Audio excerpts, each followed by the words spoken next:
तुम्ही पाहत आहात MCN न्यूज मराठी।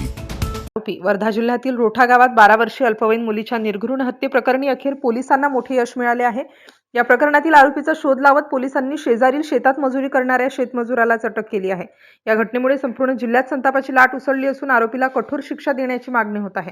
17 जुलै रोजी आयोजित पत्रकार परिषदेत वर्ध्याचे पोलीस अधीक्षक सौरभ कुमार अग्रवाल यांनी या प्रकरणाची माहिती दिली। त्यांनी सांगितले की राहुल राजू मडावी वय 30 वर्ष हा या प्रकरणातील आरोपी असल्याचे तपासात निष्पन्न झाले आहे। सुरुवातीला पोलिसांनी संशयित म्हणून तिघांना ताब्यात घेतलं होतं। त्यांची कसून चौकशी, तांत्रिक पुरावे आणि वैज्ञानिक तपासाच्या आधारे राहुल मडावी याचाच या गुन्ह्यात सहभाग असल्याचे स्पष्ट झाले। रोठा येथील 12 वर्षीय मुलीची दगडाने ठेचून हत्या करण्यात आली होती। या प्रकरणात अत्याचार झाल्याचा संशय व्यक्त करण्यात येत असून त्याबाबतचा अंतिम खुलासा वैद्यकीय अहवाल आल्यानंतर स्पष्ट होणार असल्याचे पोलिसांनी स्पष्ट केले। या संवेदनशील प्रकरणाच्या तपासासाठी जिल्ह्याचे पालकमंत्री पंकज भोयर यांच्या निर्देशानंतर विशेष तपास पथक अर्थात SITची स्थापना करण्यात आली आहे। SIT मार्फत फॉरेन्सिक अहवाल, घटनास्थळावरील पुरावे तसेच इतर तांत्रिक बाबींचा सखोल अभ्यास करून पुढील तपास सुरू आहे। या घटनेमुळे वर्धा जिल्ह्यात तीव्र संतापाचे वातावरण असून नागरिकांनी आरोपीला कठोरात कठोर शिक्षा देण्याची मागणी केली आहे। दरम्यान पोलीस अधीक्षकांच्या मार्गदर्शनाखाली SIT कडून या प्रकरणाचा अधिक सखोल तपास सुरू असल्याची माहिती देण्यात आली आहे। MCN न्यूज मराठीकरिता सचिन महाजन, वर्धा। काल सावंगी पोलीस स्टेशन हद्दीमध्ये रोठा गावामध्ये एक अत्यंत गंभीर आणि दुर्दैवी घटना घडली होती। त्या गुन्ह्याच्या संदर्भाने सावंगी पोलीस स्टेशनमध्ये BNS कलम 103(1), 65(1), 66, 332B, पॉक्सो कलम 4 आणि 6 अन्वये गुन्हा दाखल आहे।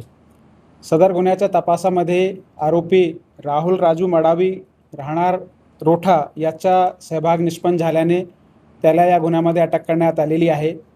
सदर गुन्ह्याचा तपास SDPO वर्धा सिटी यांचे नेतृत्वाखाली विशेष तपास पथक याचा तपास करत आहे। सदर गुन्ह्याचा पुढील तपास चालू आहे। यामध्ये एक आरोपीचा सहभाग निष्पन्न झाल्याने त्याला गुन्ह्यामध्ये अटक करण्यात आलेली आहे। जवळपास 30 वर्षाचा। कसा काय संपर्कात त्या मुलीचा आला काही? तो जवळच्या शेतामध्ये लेबरर म्हणून काम करत होता आणि त्यांच्या नेहमी त्या घरामध्ये येणे जाणे होते। त्याबद्दल आम्ही तपास करत आहे। सध्या त्याच्या गुन्ह्यामध्ये सहभाग निष्पन्न झाला आहे आणि त्याला गुन्ह्यामध्ये अटक केलेली आहे। आम्ही तपास करतो त्याबद्दल। 30 वर्ष वेळ सर, याला कुठून ताब्यात घेण्यात आलं? याला त्या गावामध्येच ताब्यात घेण्यात आले। त्याला रात्री चौकशीसाठी आम्ही ताब्यात घेतले होते आणि तपासामध्ये त्याचा रोल निष्पन्न झाल्याने आता त्याला गुन्ह्यामध्ये अटक केलेली आहे। या गुन्ह्यामध्ये आरोपीने त्यांनी काही कबूल केलं नाही, त्याचा सहभाग निष्पन्न झाल्यानेच त्याला अटक केलेली आहे। बाकी आम्ही या संदर्भात मेडिकल ओपिनियन पण घेणार आहे। ते मेडिकल ओपिनियन नंतर बाकी स्थिती अजून क्लिअर होईल। मी आपल्याला सांगतो की यामध्ये ते अत्याचारबद्दल एक मेडिकल ओपिनियन आल्यानंतर ते वस्तुस्थिती जास्ती क्लिअर होईल। त्यामध्ये ते तपास अधिकारी त्याचे DYSP आहे, त्यांना सपोर्ट करण्यासाठी त्यामध्ये ऑफिसर्स आणि मेन असे टोटल 10 लोकांची टीम त्यांना देण्यात आलेली आहे। सर, मुलीचे या संदर्भात थोडा आता बोलणे थोडं योग्य नाही राहणार। तपास चालू आहे आणि जसे चीजे निष्पन्न होईल तसं आम्ही अपडेट करू। पण आरोपी कारण एक आरोपी सध्या तरी त्यामध्ये या आरोपीचा सहभाग निश्चित झालेला आहे आणि त्याला अटक केलेली आहे। सर, हा, ते जप्त केलेले आहे। सर, या संपूर्ण असं काही लक्षात नाही, नाही, प्राथमिक तपास नाही, त्यामध्ये तो घरामध्ये गेला होता। ही प्राथमिक जो तपासामध्ये निष्पन्न होते की ते घरामध्ये होता, ती एकटी होती आणि त्यांनी तो तसा प्रसंग केला। असं अत्याचार झाला तर दुसरा प्रश्न नाही, हा मुलीचा नातेवाईक नाही आहे आणि दुसरा की तो अत्याचारबद्दल मेडिकल ओपिनियनमध्ये वस्तुस्थिती अधिक क्लिअर होईल। पण हा जो विक्टिम परिवार आहे तो पण लेबर काम करतो आणि तो पण जवळच्या शेतामध्ये लेबर काम करतो, म्हणून त्याच्या नेहमी त्यांच्या घरामध्ये पाणी वगैरे पिण्यासाठी वगैरे येणे जाणे होते। किती वर्षापासून काही संपर्क पाहिजे? आम्ही तपास करू त्याचा। वर्धा सिटी सुनील महाडिक।